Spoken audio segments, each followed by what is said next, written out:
Have you ever felt like the emergency fund for everyone else's life? The call comes in, the crisis unfolds, and somehow you're always the solution. Again, you love them, you care deeply for them, but you also feel this quiet strain on your own household. And now you're stuck again. You're stuck between compassion and responsibility. Friend, love does not require self-destruction.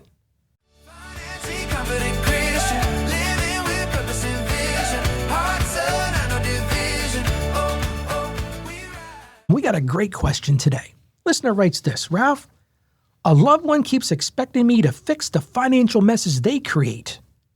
And every time, I feel pulled in two directions. Yes, I care about them deeply, and I don't want to seem cold or selfish. At the same time, I feel the weight it puts on my own household. I'm always torn between compassion and responsibility. How do I set a boundary that's loving while still protecting my family and our future? I think this is one of the most common things that a lot of people deal with. And it's something I really want to lean into today.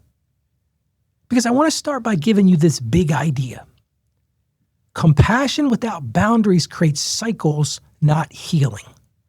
And I want to say that again because that's one of the things we really got to ground our discussion in today.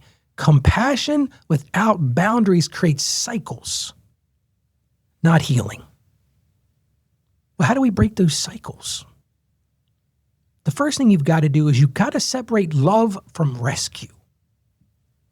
This is the hard part.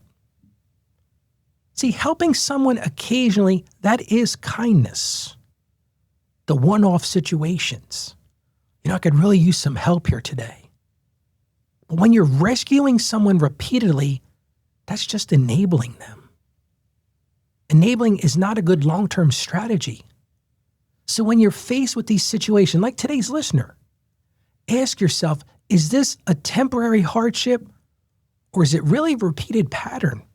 I see here what they say here. It says, help them fix their mess that they created, and every time. I don't know the specifics of this situation, but to me, it doesn't sound like a temporary hardship. It sounds like a repeated pattern. And so if your help prevents growth, which I think in a lot of ways, if it's preventing growth, it might feel loving at the moment, but it's not going to transform them. It's not going to break this cycle that they're in. Because love supports responsibility. It doesn't replace it. And I think so many of us feel that guilt because of that. But the next thing you've got to do is you've got to clarify your primary assignment. This is where the rubber meets the road. And you mentioned this in your question. Your first responsibility is your own household. It's great to help others. It's great to show love and care and concern, but guess what? You got to worry about your household first.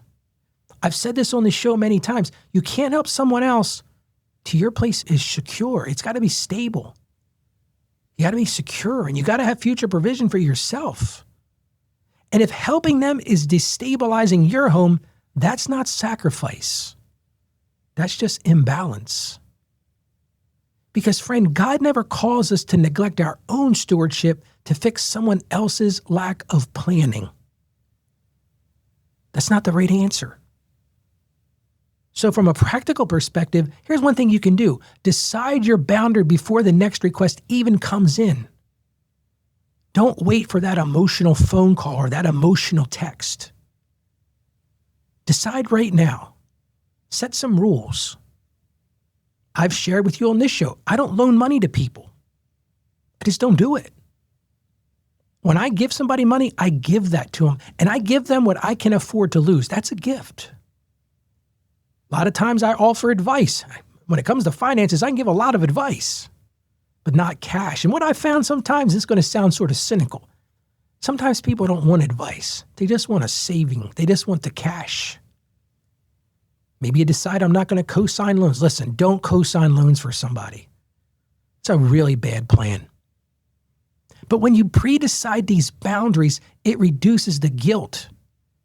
because you're no longer reacting to them. You're honoring your policies. You can go to, well, my policy is I don't loan money. My policy is I give money, but I've already given all I can. My policy is I don't co-sign for loans. And yes, you can offer support without funding the pattern. Hear me on that. You can help them build a budget. Maybe that's the issue. They don't understand how to manage their money because no one sat down with them and said, hey, how do you make this work better? You can point them to resources. There's a ton of resources out there. Hey, point them to the show. Send them a link for financially confident Christians. Say, listen, for the next 30 days, go listen to a bunch of Ralph's episodes. Sit with them. Maybe they just need somebody to put an arm around them and help them plan and encourage better habits. See, that's support. That's not enabling. That's not a bailout. That's support. But you don't have to finance the consequences of their bad decisions.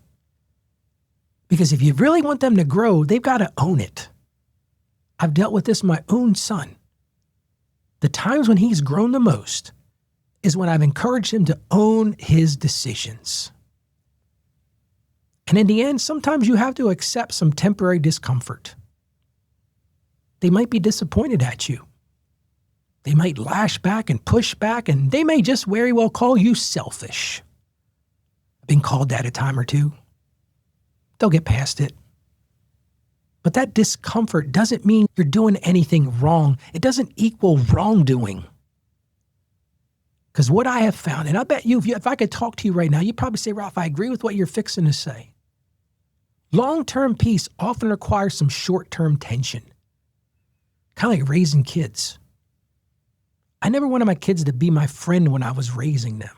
There was a lot of tension because I saw the long-term what they needed. And those boundaries that we build today protect what love can't fix in the long run. So here's your win for today. And I really want to encourage you to do this. Write your non-negotiable boundary. Just one sentence. Maybe for you it's, hey, listen, I'm not going to co-sign loans ever. Or we only give once per year. Maybe you set aside, here's a great idea. One of the listeners said, what I do is every beginning of the year, I go to the store and I buy 10 or 12 gift cards, $50 gift cards, and I give one a month away. Because when you do that, that clarity today is going to prevent a ton of resentment tomorrow. Well, let's get right into our Bible verse today. It comes to us from the book of Galatians, chapter 6, verse 5. And this is very blunt today. For each one should carry their own load. Notice what the scripture doesn't say. It doesn't tell you to carry the other people's loads. It says carry their own load. And I really think scripture is reminding us that personal responsibility is part of healthy living and growth.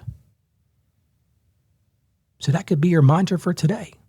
For each one should carry their own load. How about we pray together? Lord, you see the tension that my friend feels in this letter today. Yeah, they want to love well, but they also want to protect their own home and have those boundaries. So we just ask right now that you would give them wisdom to set those healthy boundaries and give them courage to hold on to those boundaries and give them peace when emotions rise. Help them to love without enabling, Lord, and support people without rescuing them. And in the end, trust that you are the ultimate provider for all of us. And we ask this in Jesus' name. Amen.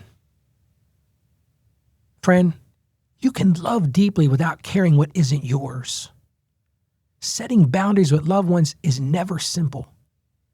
It's hard. This is hard. Today's a hard one. If you're trying to balance compassion and responsibility, maybe you can leave a voicemail for us today and share what you're facing. I'd love to hear the challenges and the struggles, and I'd love to hear the things you've overcome as well. You can share those with us by going to financiallyconfidentchristian.com/voicemail. We'll put a link right in the show notes, but again, that's financiallyconfidentchristian.com/voicemail. I just want to thank you for joining me today. Heavy topic today. Stay financially savvy. May God bless you. And I hope to see you on tomorrow's show. confident.